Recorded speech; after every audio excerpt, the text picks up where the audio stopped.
என்னம்மா செஞ்சிட்ருக்க? எப்போ பார்த்தாலும் ஏதாவது அடுப்படியில் செஞ்சுக்கிட்டே இருக்க.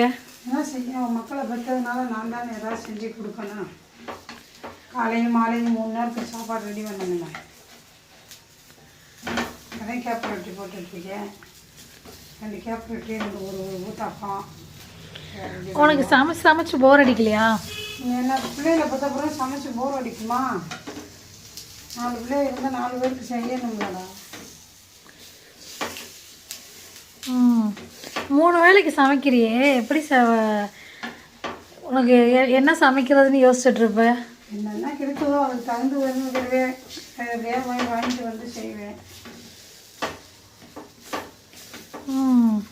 சரி, எப்படியோ நைட்டு இன்னைக்கு ஏதோ செய்கிற. சரி, செஞ்சுட்டு கொண்டு வரேன், சாப்பிட்றோம். சரிம்மா, பாய். தோசை வேறு சுட்டு வச்சுருக்கீங்க போல்.